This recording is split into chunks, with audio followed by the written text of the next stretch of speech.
So, as I'm sure you all know, Square Enix recently formally revealed the third entry in the Final Fantasy VII Remake saga, FF7 Revelation, with both a story trailer and a gameplay trailer. And while there's frankly a ton of stuff I'd like to say about all manner of different elements regarding the remake series, both positive and negative, most of my other projects around this topic have spiraled completely out of control, and it sort of feels like there's a ticking time bomb to the moment when making headway in these discussions will only become more difficult, as well as potentially just less culturally relevant, especially as it concerns discussion around and interviews about earlier entries in the trilogy. But there is one fairly simple thing that I would like to discuss in a shorter, simpler, looser video, regardless of my complicated love-hate relationship with these games, and that is the topic of the various changes in the remake series, and more specifically the telephone game of fans online trying to decide not just whether or not the changes are good or bad on the whole, but also as to who is culpable for said changes. And of course, whether you think they're good or bad individually or as a whole, that's mostly irrelevant to this conversation. Just know that for all the issues I might bring up in this video as they become relevant, know that I have still been thoroughly enjoying them for what they are. And if you've just unironically been having a great time with these games with pretty much no reservations at all, good. I'm glad that you're enjoying them. But this is something that I really feel like I need to talk about, and the truth is, I've seen a lot of creators, including those with which I'm mostly in agreement with about the particular changes that I don't like about the remake series, creators who I believe to usually be very accurate in their assessments as it concerns the original Final Fantasy VII, making arguments for why the changes should be considered truly meaningful, arguing for their potential degradation of the thematics and character dynamics and the like of the original and how they'll be perceived long-term, making what I consider clear and cogent arguments that these are important because they affect the meta-context around how the original is interpreted by the wider audience. And they're how many modern players will perceive what Final Fantasy VII is based on the remake series in particular, including all of its wild changes and departures from story beats and characterization events and themes of the original. Even many of those people who clearly care deeply about even the most minute, fine details of the original and the changes, in that they want to analyze them with a critical eye and preserve the meaning of the original game. Even many of those people I have unfortunately seen kind of just haphazardly assume that Nomura was the one to blame for these elements and for these changes. But it's obviously no big wonder as to why people make these assumptions and try to blame Nomura, considering his position as director, his involvement in the story writing of Kingdom Hearts, some of the similarities between things like Kingdom Hearts 2's set pieces and those similarly contained in the Final Fantasy VII Remake series, as well as just presumptions about who conceptualized some of the most bold new character additions to the remake series. Just as important is the overall perceived transformation of Square Enix and Final Fantasy as a whole over the years, seeming to unfold right in line with Nomura's outsized and growing influence over the years. He's obviously held important positions and influence on many recent and arguably transformative entries in the mainline Final Fantasy series.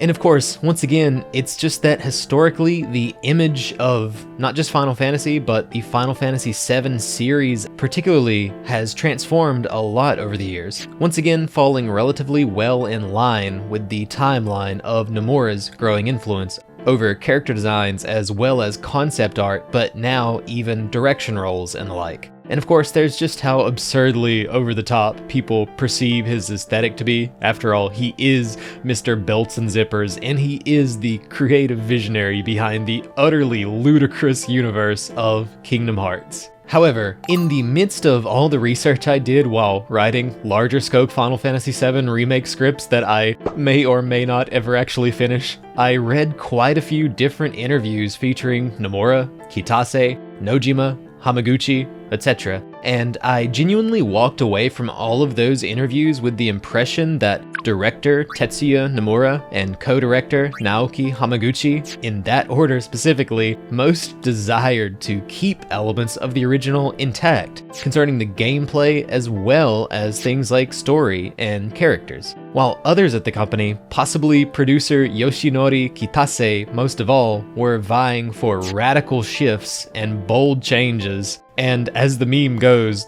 subverting expectations with both the gameplay and the story. And so of course there's only so much left that I can say beating around the bush and trying to provide context for all this and why I feel that it's worth talking about. I'm just going to read a few of my favorite quotes concerning this topic from said interviews. And so the two interviews that I'll be reading quotes from come from a Push Square article, as well as the Final Fantasy VII Remake Ultimania book interview, which I found translated on a Reset Era thread. And obviously I'll drop those in a pinned comment below as well. And if I forget, just let me know and I'll go put them in there. Anyway, we'll start with an excerpt from the Push Square article. I'm going to be starting a little earlier in the article before the main part that I want to talk about, but I wanted to provide a little context for how they got to that point in the conversation, as well as the overall tone and some of the more general intentions behind their efforts on the first entry in the remake series. So the Push Square interviewer begins by saying,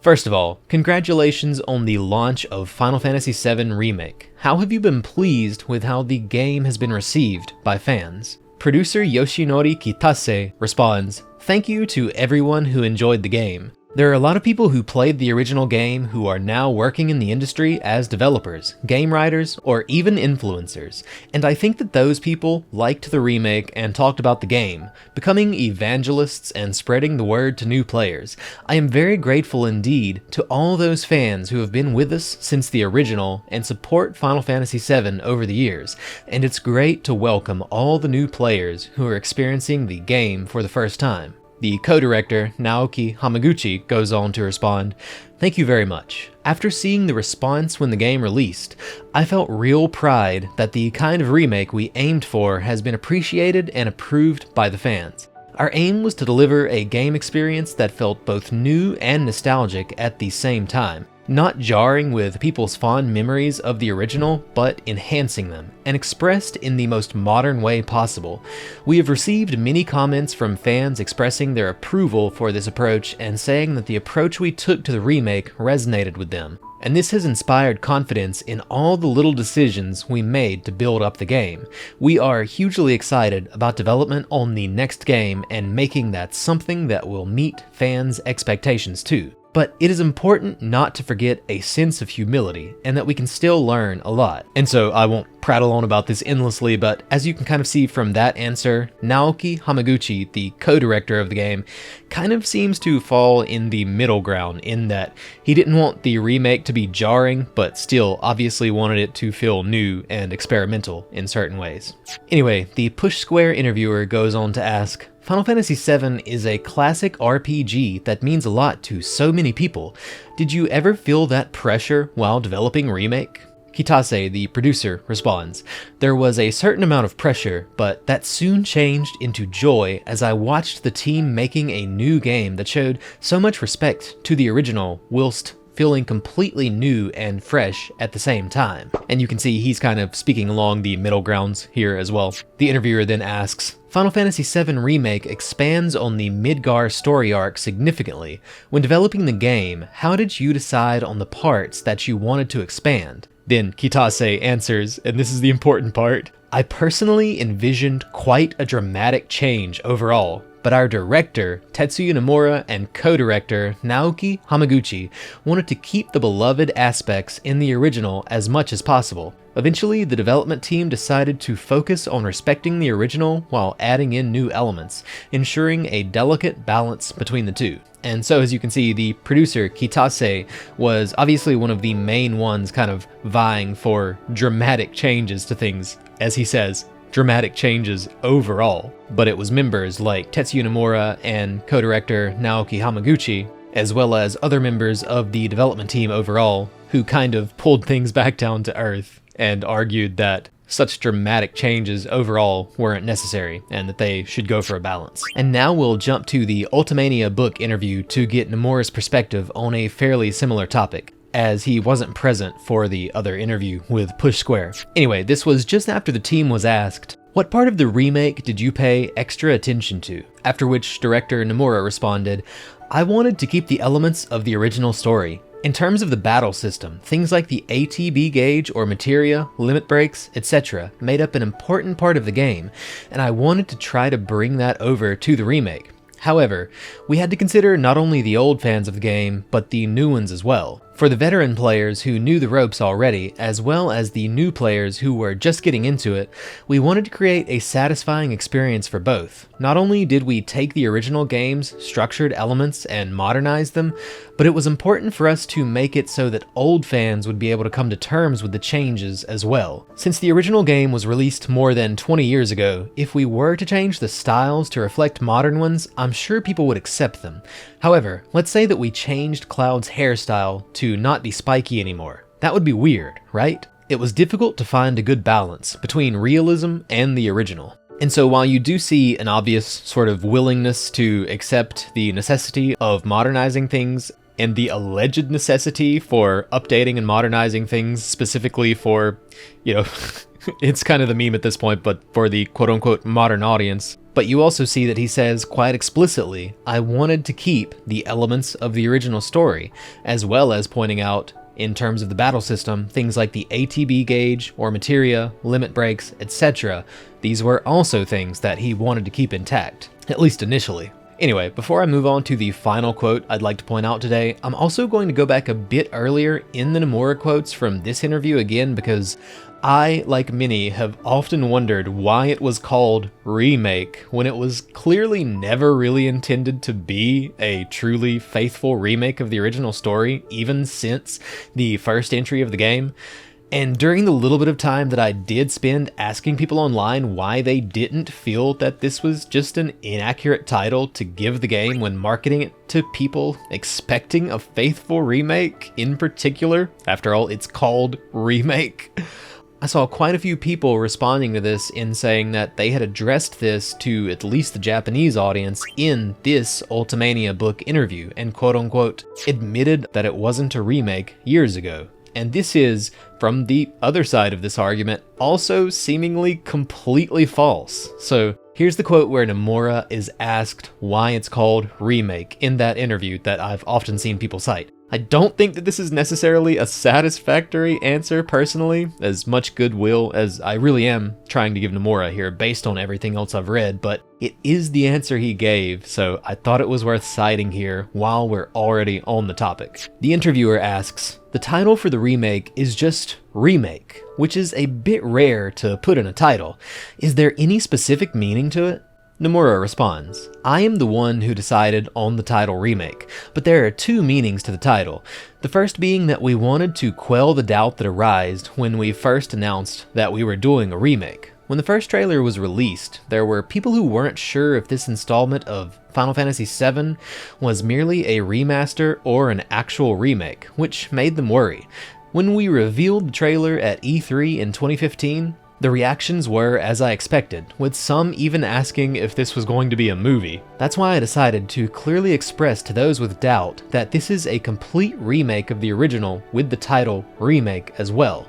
In regards to the other meaning of the word remake, well, I can't answer that right now. Ask me again in a couple of years. And then he laughs. And so obviously I'm guessing there's some kind of wordplay or pun on the word remake, which we're going to, continue to understand the meaning of as we play the quote-unquote remakes. But obviously the answer he gives is basically, we wanted to put remake in it to be as clear as possible, which is ironic. It obviously kind of makes you question their self-awareness and ability to, actually market a thing as what it is, since they thought this was the way to make things perfectly clear to old fans. But anyway, once again, not exactly a perfectly satisfactory answer, but it at least gives you an idea of their thought process behind this. And then there's just one final, much shorter quote here that I'd like to read, returning to the Push Square interview that I mentioned earlier, and it's about Roche. Someone who I think we can all agree is probably the most bold, tonally more fitting of the spin-offs than the original, new character entry in the series. As a wise man once said, like he found a wormhole and escaped out of Crisis Core into the real game. He's pretty much undeniably the most over-the-top, poetic dialogue type mother trucker in the game. And because he's so absurd, a lot of people seem to just assume that he was also Nomura's creation. Ironically, even though Hajime Tabata actually directed Crisis Core and Nomura just did the character designs again, but setting that aside as another misunderstanding that obviously often gets brought up, it's another one of those things that people not on board with the story and writing changes like to cite when discussing the remake. But anyway, I quote, the interviewer begins, Roche is an interesting character, but he only appears in one chapter. Where did the idea for Roche come from? To which Hamaguchi, the co-director, replies, for new characters in general, I was conscious that I should only be adding to the game and its characters in order to deepen the in-game world of Final Fantasy VII. And there you have it, folks. I won't spin on endlessly about this one, but co-director Hamaguchi, although he was also one of the ones seeming to argue for mostly faithful recreation of the original, is actually the one responsible for Mr. Eternal Flames of Our Rivalry Roche. Anyway, I'm not sure exactly what it says about modern Square Enix that Tetsuya Nomura, of all people, a famously unhinged Japanese character designer, also known for the Kingdom Hearts story, outfits involving dozens of belts and zippers, and an infamously ambitious Final Fantasy Versus 13, which was ultimately reworked essentially from the ground up by a different director and then still released unfinished with multiple strange multimedia tie-ins. Nomura seems to be the most sane man in the corner going, maybe we shouldn't change everything from gameplay to basic story beats in a remake of literally our most iconic game. I'm not sure exactly what that says about the state of modern Square Enix, but it would be nice if more people at least understood that the simple scapegoat narrative of Nomura has crazy character designs and came up with Kingdom Hearts wild story stuff and has clearly outsized influence on the series as a whole, so he must be to blame, is not accurate. It's just the easy explanation and the simplest scapegoat narrative to paint. Oh, and obviously if you want to argue that he shares some culpability for the changes simply by the very fact that he is in fact the director of the game series, that's perfectly fair. It just seems to me from what I've read that all of the wildest and worst changes and subversions of expectations and the like were more a thing that came down from the production side of things, which makes sense to me at least. Those are probably second to investors, management, and the LOL ethics department itself. Probably the people who most care about the series being something that is first and foremost marketable to newer, broader, more modern audiences or whatever. But anyway, I hope that I was still able to keep this at least balanced enough not to run anyone off. Biased as I may be in favor of the story, characters, and themes of the original story as a standalone title, biased as I may be as a critic of the fact that we're watching the second entry essentially get journalist mode where you basically turn the whole game into an interactive cutscene with every attack doing limit break damage, and yet we still don't have a dedicated jump button, I puke at the thought of it. And of course, while I may have all of my biases against all of the utterly ridiculous Square Enix changes over the years with things like the ethics department and all that stuff, which we won't get into today. It's a whole freaking can of worms to open, and I don't think it's worth it right now. But while I may have all of those biases, I have still been quite enjoying the remake series as what I consider a very beautiful piece of fully produced Final Fantasy VII fanfiction. Great Final Fantasy VII fanfiction with great Final Fantasy VII fan service. And for all my complaints, I can't pretend that there isn't value in that. It's been fun, it's been visually stunning, and I do think it's, ironically, as a reimagining of an old thing, it's ironically been one of the most visually creative projects in the Final Fantasy series, concerning things like unique aesthetic and artistic direction, just a beautiful world that has real art design and color that the series has had in years. I would just like the conversation around this series overall to be, on a whole, a bit healthier and a bit more honest on both sides. And obviously, if there are more recent interviews and stuff that provide more context into this, and how involvement or decisions might have changed over the course of the newer entries or whatever, do feel free to drop and or discuss those in the comments below. I'd be happy to hear about it. But anyway, hope that you've enjoyed this little rant, and peace as always.